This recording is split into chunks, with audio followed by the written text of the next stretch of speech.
agradecer o convite. E depois de tanto tempo, mais de 3 anos, nós podemos nos reencontrar. E, inicialmente, também compartilho a alegria do momento, de rever tantos companheiros, outros que a gente talvez nem lembre, mas faz parte, desse contexto da Casa Espírita, e a gente quer compartilhar esse momento de alegria com todos. Bom, o nosso tema que nós vamos hoje conversar, ele faz parte do nosso último livro, que está ali, no capítulo 11, quando nós enfrentamos esse tema, animismo. Esse termo tem origem em um vocábulo latim, anima, que significa alma. Então, animismo é a manifestação da alma. Ou seja, alma é o que Allan Kardec define na introdução do Livro dos Espíritos como o espírito reencarnado. Então, animismo, por dedução desses conceitos, é uma manifestação da nossa alma, de nós, espíritos, nas condições que estamos. Por que inicialmente falamos sobre esse conceito que é básico? Porque há muita confusão em torno dessa questão anímica. E neste capítulo 11 nós resolvemos enfrentá-los, desmistificar certos conceitos, dirimir certas dúvidas, mas como qualquer obra, nós não pretendemos apresentar esses conteúdos como a última palavra, apenas uma contribuição para as nossas reflexões. Muito bem, então nós vamos avançar. Vamos lá. Então, um conceito que nós precisamos inicialmente separar: manifestação mediúnica de manifestação anímica. De pronto, eu posso lhes garantir que não há nenhuma possibilidade de haver manifestação mediúnica sem a contribuição anímica do médium. Não há possibilidade disso. Porque, volto a dizer, animismo é a contribuição que nós, espíritos reencarnados, no nosso caso, médium, colabora no processo. Obviamente que nós vamos estar aqui direcionando os conteúdos para a questão da prática mediúnica, da atividade mediúnica, dessa tarefa que assumimos livremente em nos tornarmos colaboradores. E como vocês puderam observar, não sei se observaram, no título do livro, é Médium Espírita, Compromisso e Responsabilidade. Então, como eu dizia, ainda que nós vamos estar orientando a nossa fala nesta direção do médium, mas são conceitos que nós podemos aplicar a qualquer trabalhador da casa espírita, porque este livro é um desdobramento de um capítulo que nós enfrentamos em nosso primeiro, que nós falamos, enfrentamos todas as tarefas da casa espírita. E no primeiro livro, de forma muito sintética, nós enfrentamos essa questão do trabalhador mediúnico. E agora nós resolvemos expandir essas ideias, esses conceitos, para melhor orientar a atividade na casa espírita. Bom, então, como dizia, o fenômeno mediúnico é quando há a participação de um ou mais espíritos no processo. E a manifestação anímica, não há participação de espírito, é apenas uma exposição de nós mesmos. E aí nós vamos ver que, dentro desse universo anímico, na atividade mediúnica, existem 3 aspectos que nós precisamos observar. O primeiro aspecto são as próprias chamadas manifestações anímicas. O segundo aspecto é a colaboração anímica do médium no processo mediúnico. E, por fim, os fenômenos anímicos da emancipação da alma, que está posto lá no Livro dos Espíritos, da segunda parte, quando Allan Kardec vai nos apresentar uma série de situações em que, mesmo na condição de reencarnado, nós gozamos de uma certa liberdade, uma liberdade relativa. E aí nós vamos poder, passando aqui os slides, a gente vai poder enfrentar esses três aspectos importantes e correlatos, porque não são situações estanques, elas convivem simultaneamente na vivência do médium. Importante também considerar, com outra questão, que não está nesse capítulo, mas está em outro do livro, que é a diferença básica entre prática mediúnica e vivência mediúnica. A prática é aquilo que nós resolvemos abraçar como compromisso na atividade privada na casa espírita, ou seja, naquele dia da reunião mediúnica, em que nós, devidamente preparados, qualificados, somos inseridos no grupo para participar efetivamente do processo de inter-relação com os espíritos. Ali é prática, que dura 1 hora, 1h30, às vezes até 2 horas. Não mais que isso. Então, ali é a prática. E a vivência? É tudo que nós fazemos fora desse momento da prática. É quando estamos em casa, na rua, no trabalho, etc, etc. Então nós vamos ver que esse componente anímico vai sofrer uma interferência nesta vivência mediúnica, ou seja, no nosso dia a dia. E aí nós vamos tentar mostrar isso aqui. Bom, como eu disse, esses são os três ângulos que nós vamos procurar avaliar. E volto a dizer, em 1 hora, 50 minutos, não é possível nós abordarmos tudo que o capítulo enfrenta. É apenas uma forma de estimular, não só nós pensarmos, reflexionarmos sobre essa questão, mas também buscar estudos mais apropriados, específicos, para melhor nos qualificar. Ok? Então, vamos dar primeiro lá as manifestações anímicas, como eu disse, a contribuição anímica do médium durante o transe e os registros anímicos de emancipação da alma. Bom, então vamos ao primeiro, que são manifestações anímicas, são aflorações, como coloquei ali, de experiências e fatos arquivados em níveis mais profundos da consciência. Nós sabemos que a nossa consciência se estrutura em níveis. Os 3 níveis clássicos, né? Os grandes conhecedores do assunto que enfrentaram, que deixaram essa colaboração dentro da ciência acadêmica para o nosso conhecimento, fala do nosso consciente, do subconsciente e do inconsciente. Os autores mais recentes já avançaram, já estão falando num outro nível, chamado superconsciente, que tem a ver com o transcendente, com o futuro, né? Mas essas questões, como estamos dizendo, falando do passado, então esses arquivos, essas vivências, já que somos espíritos reencarnados, eles são guardados nesses níveis clássicos que conhecemos. Então, neste exato momento, tudo o que está acontecendo aqui está passando pelo processo anímico de todos nós, da nossa consciência, de relação. Eu estou falando e o meu arquivo da minha consciência de relação, ou seja, o arquivo de hoje, está guardando isso. Ok? No nível abaixo, a gente poderia visualizar como aqueles grandes arquivos do meu tempo, talvez hoje não mais, porque hoje tudo está informatizado, né?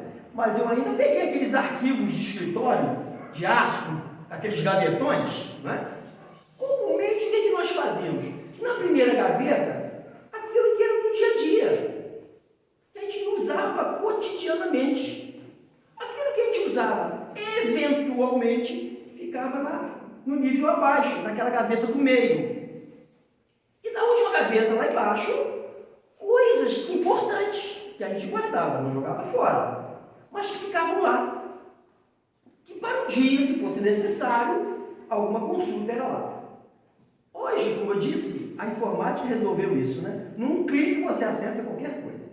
Bom, então, essas aflorações têm a ver com um nível abaixo desse de relação, que é o inconsciente. Porque no inconsciente, que é um nível mais profundo, são registros muito mais antigos.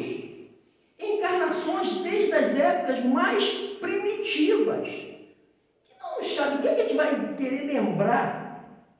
Qual a importância do que nós vivemos, talvez centenas e centenas de encarnações passadas, mas colaboraram com o resultado que são hoje. Porque todos nós passamos por essas fases primitivas, primeiras, importantes no processo. Mas agora, talvez nem tanto, né? Mas faz parte da nossa história. Mas o nível intermediário, esse sim, guarda as encarnações mais recentes, os fatos mais relevantes, que tem a ver com o modus operandi de hoje, a forma como penso, a forma como ajo, a forma como sinto. Está guardado em experiência muito mais próximas de nós. Então são essas experiências que por alguma razão afloram, emergem, vão para o nosso consciente.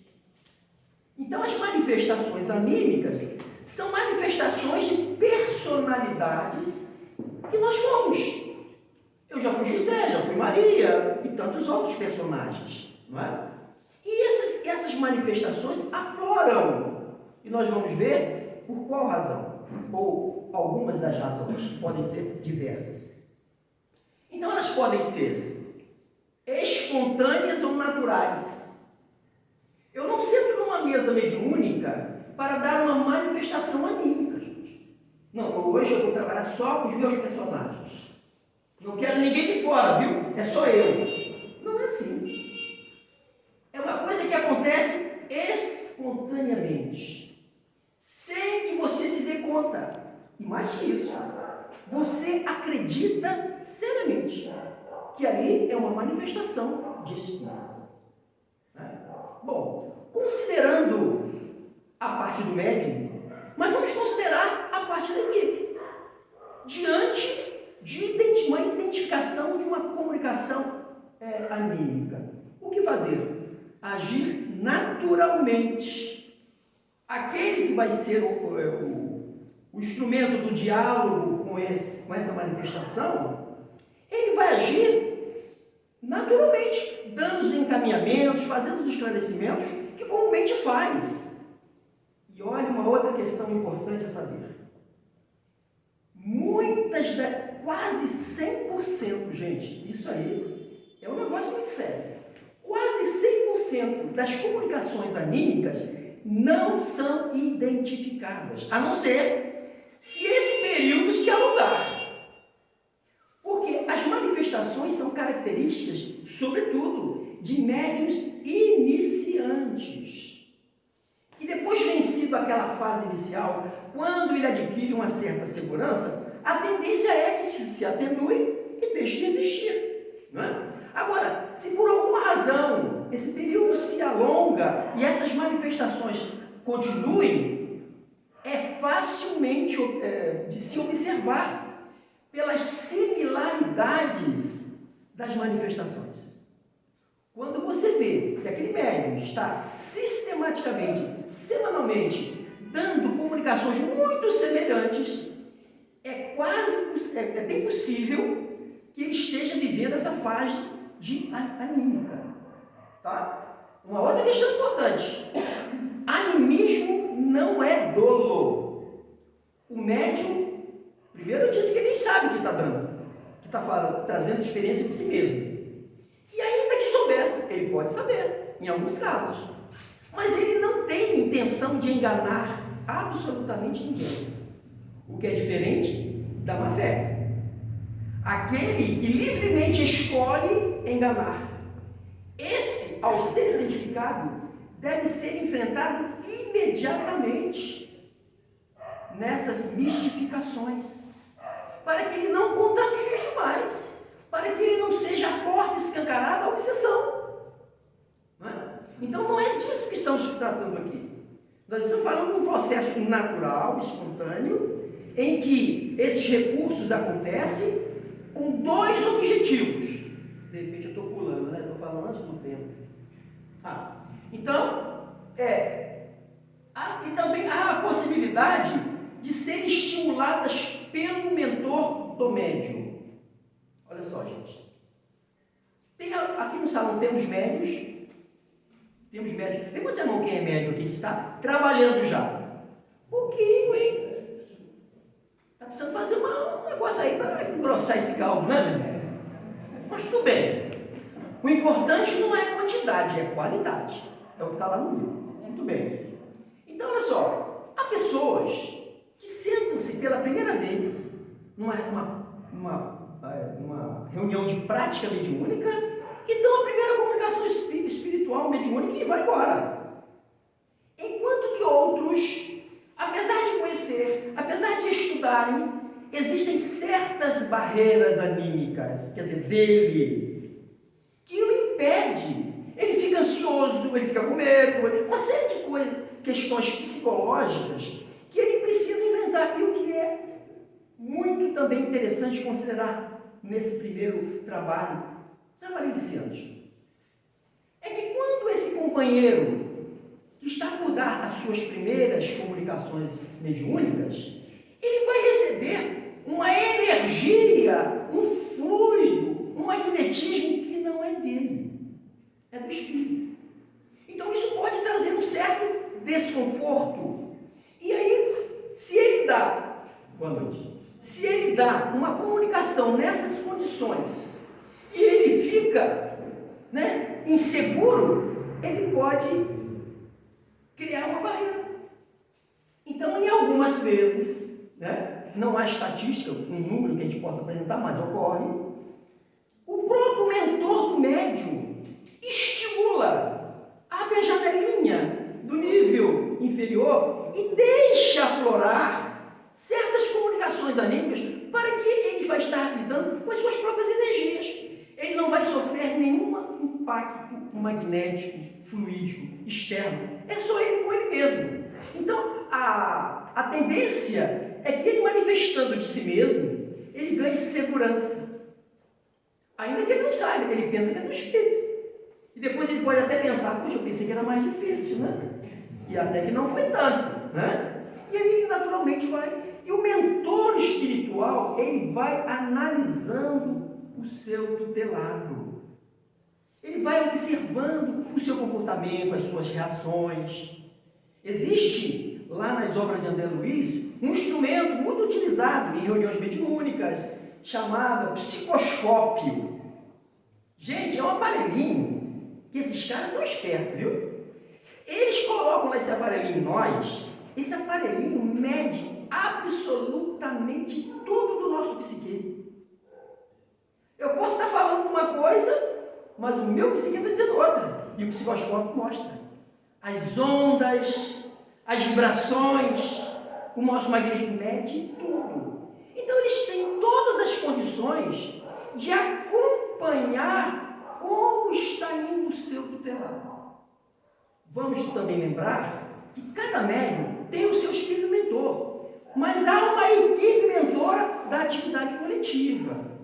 Todos trabalham em equipe. Não foi por outra razão que Allan Kardec chamou a reunião de mediúnica de um ser coletivo. Então todos precisam convergir para o mesmo ponto. E aí aqui está uma questão importante. Quando não é o estímulo do mentor, e isso acontece naturalmente, espontaneamente, por que acontece? Tem outras razões. O tempo não nos permitirá enfrentar todos. Mas uma das razões, gente, o médium é um necessitado como qualquer outra pessoa. É um doente. Aliás, às vezes mais doente do que pensa. E mais doente do que os demais. E às vezes ele se coloca numa posição, acima dos demais. Porque lhe falta conhecimento, lhe falta, sobretudo, humildade. Não é? Então, nós também temos os nossos problemas. Nós também temos as nossas expiações, os nossos processos internos. Não é? Hoje, os consultórios aí estão tudo lotado. Pessoas, né? Tem até um tempo atrás, psicólogo era só para doido. Agora não, né? Nós sabemos que o nosso psicológico se abala muito mais facilmente do que nós pensamos. E às vezes um pequeno abalo não tratado pode criar um problema muito mais grave. Então, fatos, pessoas. Eu tenho um cunhado que ele tem claustrofobia, que chama né? Se colocar em um lugar fechado, um quadradinho, se encarna. Eu morava num prédio em Jacarepaguá, no 8º andar. Ele subia de escada. Não entrava em elevador, não. Aí bota um cara desse, médium, numa sala mediúnica. Tem que tratar desse cara primeiro. Não é? Ele é um atormentado. Né? Ele está vivendo no seu interno algo que ele não sabe de onde vem. Mas no momento em que aflora, de forma espontânea, o personagem que deu causa àquele trauma, ele vai ser cuidado. Isso é uma das causas. Ele vai ser cuidado. Aliás, é muito comum também, em toda a equipe, aí eu me dirijo mais para as equipes de desobsessão, que é um nível, né, de maior complexidade, que praticamente todos os grupos que iniciam o trabalho de desobsessão, alguns médicos, talvez nem todos, né, um por vez, porque senão eles dão conta, né, passamos primeiro pelo processo de desobsessão de nós, porque nós só vamos dar para o outro o que tivermos. Se eu estiver em processo de desequilíbrio, sendo obsidiado, o que eu vou oferecer para o outro?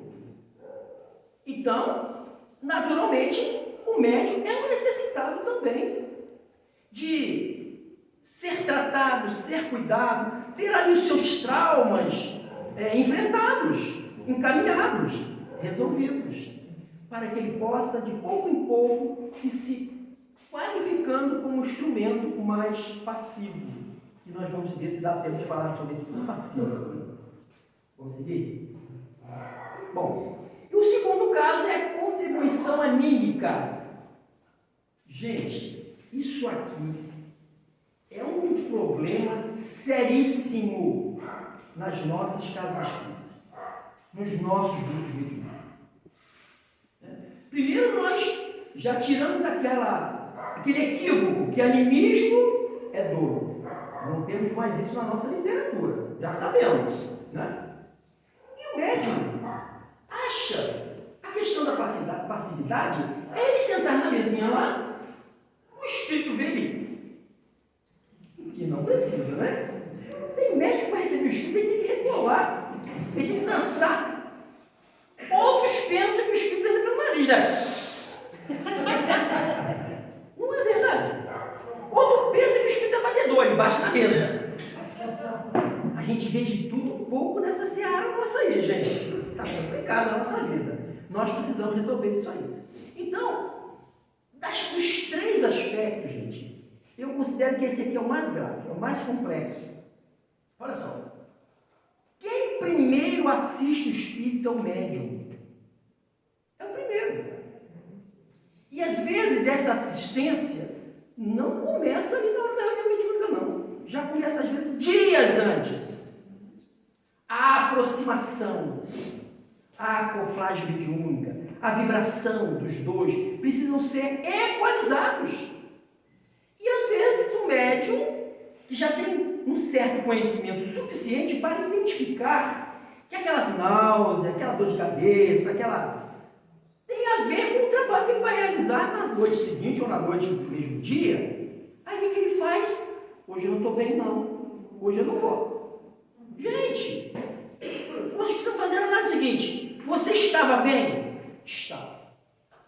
Tem alguma razão para não estar? Não. Então vai trabalhar, filho, não é um problema seu. E isso é estatístico. 100% dos casos que ocorrem desta forma, após o término da reunião mediúnica, o médium está zerado. Novinho em folha, não tem mais nada. Então, é um trabalho da equipe mediúnica, do trabalho dos espíritos, né, responsáveis pela atividade mediúnica, que já começa a trabalhar o cara. Olha, é aquele cara ali que vai te atender, viu? Mas eu conheço ele, não quero não. Mas vai ter que ser dele, filho. É dele que você precisa, e nós vamos tentar ajustar aqui. Então, é o primeiro, é chamado o choque anímico. Alguém já ouviu falar sobre isso? Choque anímico? De quem? Quem é esse choque? Esse anímico é da alma, é do médium. Espírito, gente, que desencarna e ele continua sentindo dor, sede, fome, frio, calor, sem a perna, cego. E a gente chega para o cara, o esclarecedor desavisado. Meu filho, isso é da sua cabeça. Você não está assim não. Mas ele está sentindo, é a realidade dele. Ele está ainda num processo muito materializado. E para ser assistido a mais das vezes, necessita de um recurso que só nós encarnados temos, que é o fluido vital. O nosso magnetismo lhe permite ele atenuar. Eu vou usar um termo aqui por falta de lembrança de outro, mas não é bem isso, mas para vocês entenderem. Descarregar aquelas energias que o atormentam. E o médium sente a repercussão. No momento, é transferido para o médium, né, através do choque anímico, as dores do espírito, os seus traumas. Só que o médium, que está bem preparado, que está ali sob a guarda e a tutela da espiritualidade superior, certamente ele não pode sair dali com isso. Né? O cara vai para a reunião mediúnica e sai de lá todo quebrado? Não faz sentido. Né? Ele tem que entrar ruim e sair melhor, no mínimo, não é? Trabalhei tanto para Jesus, estou tão cansado. Isso não existe. Trabalhar para Jesus não cansa ninguém. Pelo contrário, tu vai sair dali fortão, amigo. E muitas coisas cuidadas sem que a gente nem soubesse que elas estavam por vir. Então é isso. O médium é o primeiro cuidador, é o primeiro que recebe, que acolhe, olha lá, o choque anímico, os recursos perispirituais que fazem parte desse choque anímico, porque o contato não é o espírito entrar no médium, vocês já sabem disso, né? Então o termo incorporar não é adequado, porque passa uma ideia errônea. Porque o espírito comunica-se mentalmente, através do contato perispiritual. O espírito se aproxima, o perispírito do médium se expande e a médium fica desesperado com isso, né? Porque o perispírito, e aí estou falando do espírito de nós, que é o mesmo, ele tem propriedades e funções. Então, uma das suas propriedades é a expansividade. Como é que é? Fala para mim. Gente, que palavra difícil! E o negócio está gravado, faz esse corte aí. Eu não sei se foi aqui, há uns anos atrás, que eu ensaiei e falei uma outra palavra, especificidade. Eu dei uma na língua aqui, gente, que eu não consegui sair, viu? Na época eu morava ainda em Itaboraí, eu estava me santificando, assim, Itaboraí. Eu fui daqui em Itaboraí falando até eu conseguir. Aí saí cantando especificidade até lá. Nunca mais esqueci. Essa vai ser a outra. Então, aí até me perco, porque a gente fala com parte. Mas vamos seguir aqui, né? O negócio é sério aqui. Do perispírito. Então ele se expande e o médium fica desesperado, que ele se vê crescendo. A impressão que o médium tem é que ele está crescendo. É como um balão, ele está inchando. É o perispírito que está expandindo exatamente para dar campo de contato para o espírito comunicante. Então o espírito comunicante entra em acoplagem, contato de um com o outro, e a mente dá o comando, passa do perispírito, chega até a mente do médium, ele recebe, decodifica, isso aí tem médico que às vezes se enrola, hein? O espírito fala azul, ele fala rosa. Não dá, tem que ser azul, tem que ser fidedigno. Ele decodifica e toma ação, seja falada, seja escrita. Né? Então, os recursos perispirituais têm a ver com isso. Amorosidade e fraternidade. Gente, não se pode imaginar um trabalho mediúnico em que esses sentimentos não estejam presentes. Jamais podemos conceber a ideia, a hipótese de alguém que vá cumprir uma missão como essa apenas pelo dever ou pela obrigação. Não pode. Mediunidade com Jesus é trabalho de amor. E se você não tiver amor, não tem alegria no que faz. E não tendo alegria no que faz, você vai, cedo ou tarde, você não vai conseguir dar conta. Você vai ficar pelo caminho. É a chamada seleção natural. Grandes grupos começam, às vezes, com 20. Nós começamos um grupo lá no Maria de Nazaré, ainda no Maria de Nazaré, que hoje nós estamos no Guapimirim, há 3 anos. Estou na porta do céu, Jesus, graças a Deus. E lá nós estamos começando também um grupo mediúnico. Mas antes, lá no Maria de Nazaré, em Rio Bonito, lá nós ficamos 16 anos, as pessoas queriam, já tínhamos um grupo privado trabalhando na casa, mas tinha pessoas querendo. Falei, vamos fazer. Se querem, vamos dar nosso jeito. É tão bom quando as pessoas querem, não é? O difícil é querer, né? Mas quando quer, seja um somente, a gente tem que se virar e dar conta dele. E na primeira reunião, 24, acho que foram 24 pessoas. Eu fiquei maravilhado. 24 interessados, gente. E a minha primeira fala, no primeiro dia de estudo desses 24, foi o seguinte: daqui a 3 meses, não vai estar metade de vocês aqui. Daqui a 6 meses, se tiver 1/3, vai estar bom. E foi o que aconteceu. Dos 24, chegamos ao final do estudo lá, sei lá, com 6 ou 7 somente. Então, isso aí é assim mesmo que acontece. Né? Então, a amorosidade, gente, você vai transferir. O choque anímico, ele não vai só carregar para o espírito o seu magnetismo, o seu fluido vital. Vai o seu sentimento junto, a qualidade dos seus recursos fluídicos vai dar a qualidade desse choque anímico. Né? Agora, você imagina, o espírito atormentado, o médium atormentado, um choque anímico nessas condições, o que a gente espera disso? Uma tormenta só, né? Juntar fome com a vontade de comer. Então, o médium precisa estar bem. E este bem não é ser iluminado, não é isso que nós estamos dizendo. Porque se for esperar essa iluminação, não vai acontecer. Mas é um objetivo, é uma meta. Nós precisamos buscar isso todos os dias. Vamos seguir. Olha aqui, uma questão importante, ó. Muitos médiuns não se dão conta dessa responsabilidade anímica aqui, não. Isso tudo aqui é a contribuição anímica. É o médium participando efetivamente do processo. Olha que está aqui, ó. Diálogo mental de acolhimento. Quantas vezes, companheiros? Isso aí é muito comum, tá?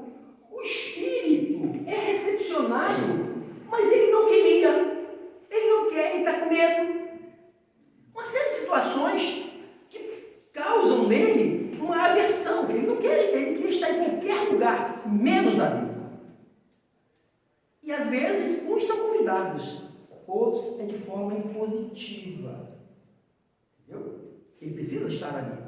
E aí, quando o dialogador tem uma certa dificuldade em atenuar aquelas impressões primeiras, é onde entra o médium consciente. Porque médium consciente, quase não vejo mais, não conheço mais nenhum. E olha, eu conheço muita gente, viu? Muito lugar. Porque foi um período. Hoje, a consciência, a nossa inteligência, o nosso querer tem que prevalecer no processo. Então, o médium, ou consciente ou semiconsciente, ele pode usar isso aqui, ó. Dialogar mentalmente com o espírito. Meu irmão, nós estamos aqui para ajudá-lo. Eu estou aqui à sua disposição. Estou te oferecendo os meus recursos para atenuar a sua dor. Isso aqui é o médium funcionando, acolhendo o espírito. E quantas vezes, outra questão também importante, já aconteceu muito, hein? Por isso é importante a avaliação no final do trabalho. Aquele dia, aquilo que aconteceu, dá voz aos médios. Vamos ouvi-los, as suas impressões, as suas dificuldades, não é? Então, às vezes o espírito vem com uma dificuldade. O dialogador não identifica e dá um encaminhamento diferente. Não tem nada a ver com ele. O que esse cara está falando, gente? Ele está falando para mim? Não é possível. Não é? Não é para mim.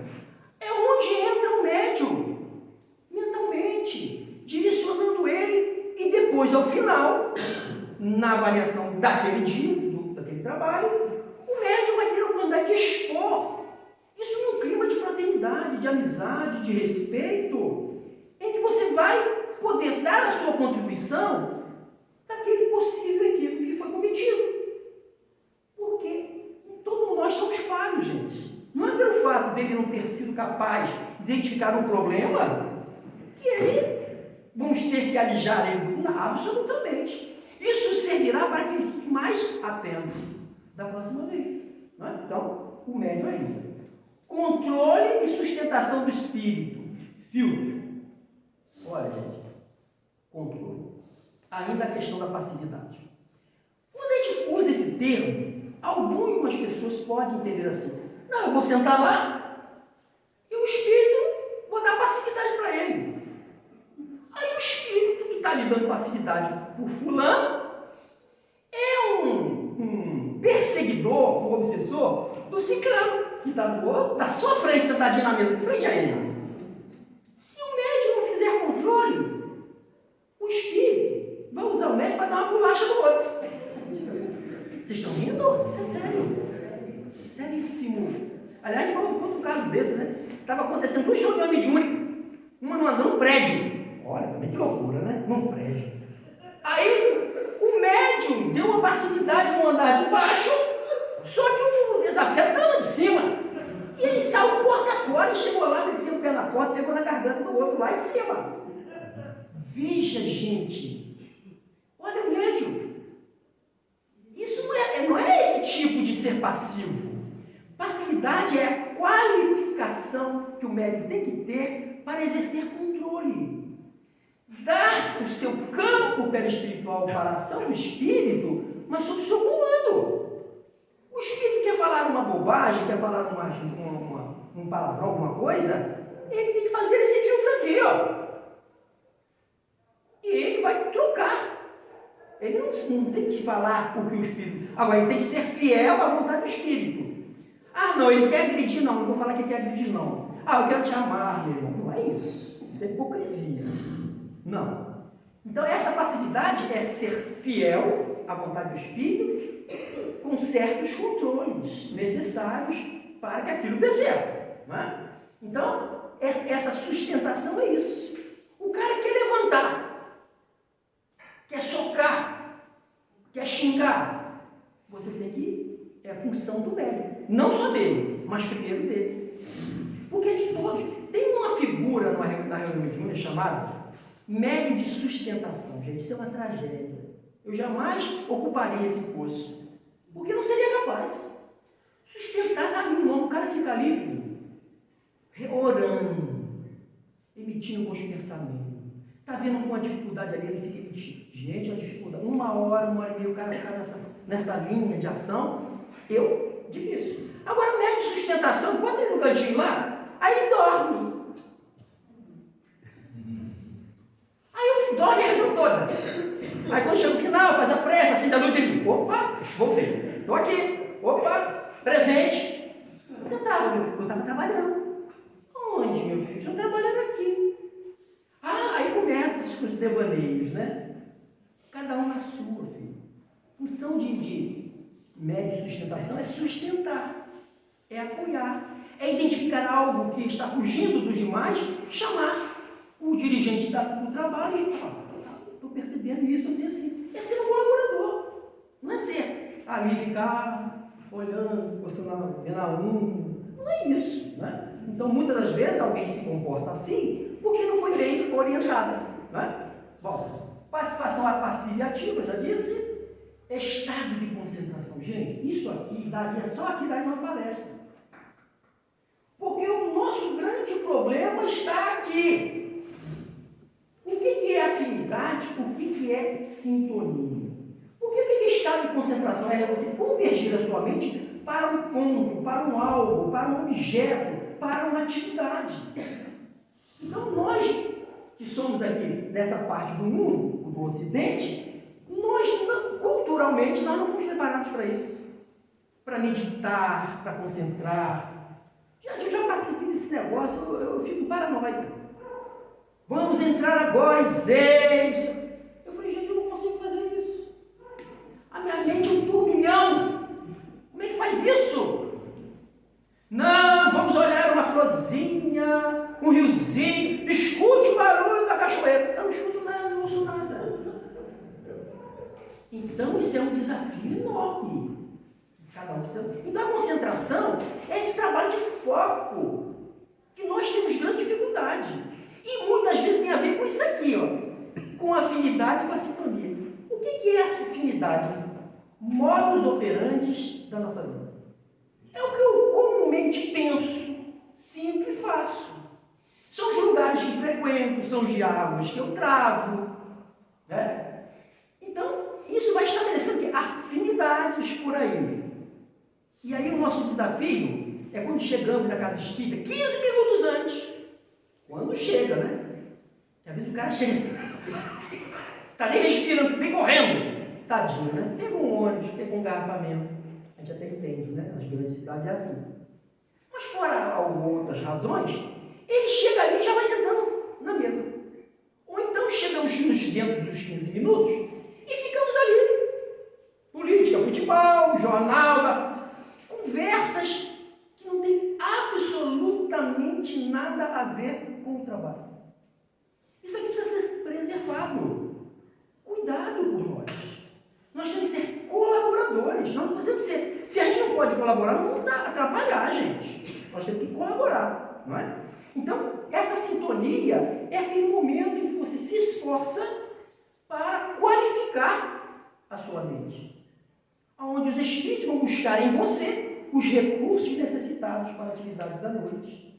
Então, a afinidade e sintonia, essa qualificação, é onde nós estamos. É aquela vivência mediúnica que eu me referi inicialmente. É onde estou, é com quem estou, fazendo o quê. Lembra de Paulo? Paulo é fantástico, né? Cada carta daquele cara é um negócio fantástico. É um capítulo à parte do Evangelho. E ele diz, ó, tudo me é lícito, mas nem tudo nos convém mais. Então o cara vai ser médium, por isso que ele tem uma fala aí de Raul, que todo mundo já viu essa fala dele, né? Espiritismo não é para quem quer não, gente, é para quem aguenta dizer. Ser médium é assumir um compromisso muito grande, muito grande. Ninguém se veja obrigado a assumir, mas é importante que esclareça dessas responsabilidades. Porque foi assim que nós agimos no Maria de Nazaré. Porque quando lá chegamos, tinha, olha só, também vamos ajudar, né, os nossos médicos, não tem condição. Lá nós servíamos, a época que eu cheguei lá, há mais de 20 anos atrás, 20 e poucos anos, serve almoço todo domingo. Café da manhã para todo mundo e almoço para todo mundo. 0,800, não sei como é que a gente consegue fazer isso, mas 0,800. Para mais de 100 pessoas, contando as crianças, muita gente, 120 às vezes, ou mais. E aí naquela época, olha o almoço, gente. E eu estou falando de lá de Rio Bonito, que é bem próximo de Itaboraí, sabe? Pega aquele calorzinho de lá, né? 40 graus, numa salinha, metade disso aqui, onde todo mundo almoçando junto. E, para piorar a situação, o feijão, arroz, angu fumegante, borbulhando no prato. Ele já vem borbulhando. E carne moída por cima. E eu comia, dava 3 garfadas naquilo, colherado. Gente, eu desmanchava. Era bom porque parecia que eu saía da sauna, né? Eu perdi uns 4, 5 quilos ali. Depois dessa bravata toda, sentava-se, sei lá, umas 15 senhoras para estudar o livro dos médios, gente. Imagina nessas condições. Ainda regurgitando um angu, pelando. nós, quando assumimos a direção, comunicamos ao fundador que nos convidou que nós íamos modificar isso. Fizemos. Reunimos todos e falamos, a partir de hoje, nós vamos mudar a estrutura desse encontro. Não vai ser mais no domingo, depois do almoço. Não vai ser. Primeira medida, vamos mudar o horário e o dia dessa reunião. E segundo, vamos mudar esse anguzinho também, né? O anguzinho vai ser opção. Que até hoje, tem gente lá que se não tiver angu, cheira. Você já viu comer angu com farofa? Lá come-se. O cara bota um prato de angu, a carne moída por cima, água com franguinho, né, mano? Por cima, e tudo de farofa. Ah, mas a farofa da Andélia é incomparável. E realmente é. Mas dava aquela, que nem lá no norte faz assim, né? O cara anda com uma joelhazinha, com um saquinho, com uma farofinha, né? Uma farinha. Não é nem farofa, é uma farinha d'água. Aí o cara tá no meio da roçada, ele pega assim e vai na boca. Aí ele fica 2 horas e chega na boca. Porque é um caroção assim, né? Até aquilo amolecer para engolir. Mas acontece isso. Então, olha só. Então, quando nós mudamos, eu coloquei exatamente para eles: ó, a partir de hoje vai ser assim. Elaboramos o regimento interno da reunião, 30 artigos. Li um por um. Expliquei um a um. Aí no final fui cruel, né? Você, a pessoa, já levava um susto, né? Você se compromete a cumprir isso aqui? Ah, não dá para mim não, seu Bote. Bom, parabéns, Jesus lhe abençoe. E foi assim, dos, 18 que tinha, só ficaram 5 ou 6. Então a pessoa não é obrigada, mas ela precisa ser esclarecida. A responsabilidade que é ser médium sob a ótica do espiritismo. Bom, eu apertei esse negócio sem ver, né? Mas é que os espíritos apertaram comigo, o tempo está chegando, eu tenho que dar conta disso aí ainda. Bom, gente, aqui nós vamos ter que ser mais sucinto ainda. É o terceiro aspecto que nós estamos enfrentando, que são os registros anímicos no momento da emancipação da nossa alma. Olha, isso aqui também dá uma confusão danada, isso aqui, viu?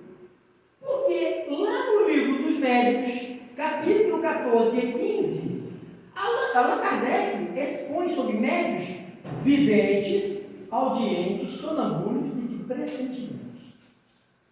Mas eu pergunto, isso aqui está apresentado lá no capítulo 8 da segunda parte do livro dos Espíritos. O primeiro, que é comum a todos nós, todo mundo aqui dorme, né? Ainda que pouco, mas tem que dormir. Então, é uma experiência que todos nós vivemos. Então, o sono é essa emancipação relativa. Aliás, eu quero dizer o seguinte: tudo isso aqui que vocês estão vendo é o mesmo fenômeno, emancipação da alma, em graus diferentes. Quanto mais profunda a experiência, Allan Kardec foi nomeando. Então, o primeiro, comum a todos, todo mundo sonha, todo mundo dorme, todo mundo sonha. Então, tudo isso aqui, visitas espíritas entre vivos. As espíritos aqui eu botei, o termo está lá, tá? Botei entre aspas, porque vivos os espíritos também somos, todos somos. Mas ele quer dizer aqui, encarnados. Você dorme, o outro dorme, e vocês se encontram. Gente, faça essa experiência aí. Mas não é com desafeto não, tá? Porque tem um caso também que conta aí, que aliás falamos isso no nosso grupo de estudo essa semana lá. O cara era vizinho, desafeto, não podia ver o cara. Aí o que eles faziam? Dormiam, emancipavam e iam pro corrente lá na rua, os dois. No braço. Aí acordavam os dois de manhã, assim, todo arrebentado. Todo arrebentado. Olhava para a cara do outro, vociferava. O culpado é você, filho. Não lembrava não, sabe? Mas era eles mesmo, atacando o outro. Então, são experiências, olha, a letargia e catalepsia é aquele estado de aparência de morte, né? Que foi Lázaro, a Bíblia, a filha de Jairo e tantos outros fenômenos que são enfrentados lá no livro Gênesis, de Allan Kardec, os milagres do Evangelho. Leiam lá, estudem esses fenômenos, são fantásticos, né? o eixo de segunda vista. Eu estou aqui, me emancipo, às vezes consciente ou não, de um processo sonambúlico, e eu vou lá na casa de fulano. Vou lá, eu estou aqui dormindo. Aliás, Eurípides Passarinho fazia isso com uma naturalidade, né? Dando aula para os seus alunos, todo mundo já sabia. Quando ele baixava a cabeça assim, ih, o professor saiu. Aí ele ia fazer cirurgia, fazer parto, e todo mundo via ele lá. E aí depois ele voltou. Então, segunda vista é essa capacidade de você ir lá e ver algo e tomar conhecimento daquele algo. Isso é fenômeno anímico. Quase acabou, Jesus. Clarividência, clareaudiência. Então, são fenômenos que estão ali listados como fenômenos anímicos. Mas peraí, vidência é fenômeno anímico? Sim. Quando você ouve alguma coisa, é fenômeno anímico? É você que está ouvindo? Sim. E por aí vai. Por que então que Allan Kardec colocou esses caras como médios? Por uma razão simples. Quando eu estou em processo sonambúlico, emancipado, desdobrado, eu vou, pode ser conscientemente, lá na casa de fulano. Chego na casa de fulano, eu vejo o que fulano está fazendo. Já foi feito tantas experiências nisso aí, gente. Fantástico. E aí o cara volta e ele é capaz de dizer, olha, fulano está sentado na mesa tal, lendo o livro tal, está ao lado de fulano, ele conta tudo o que viu. Isso é anímico. Foi ele que foi lá e viu. Ninguém contou nada para ele. Ele apenas presenciou. O mesmo exemplo agora. Ele vai lá na casa do fulaninho. Quando ele chega lá, está lá fulano lendo o livro, sentado na cadeira, ao lado de fulano, e ele vê um espírito no mesmo ambiente. E esse espírito se dirige a ele. Dialoga com ele. Olha, eu sou fulano, estou aqui por essa razão. E ele traz essa informação. Aí passou a ser mediúnico. Viu a diferença? Então, lá no início, na primeira tela, nós colocamos que fenômeno mediúnico somente é quando há interferência de espíritos. Neste caso aqui citado, como qualquer outro ali, semelhante, quando há uma informação, quando há uma interação, torna-se mediúnico. Por isso que Allan Kardec colocou como médiuns, videntes, audientes, sonambúlicos e de pressentimentos. Como eles? A missão foi árdua. Estou até Estou lembrando hoje.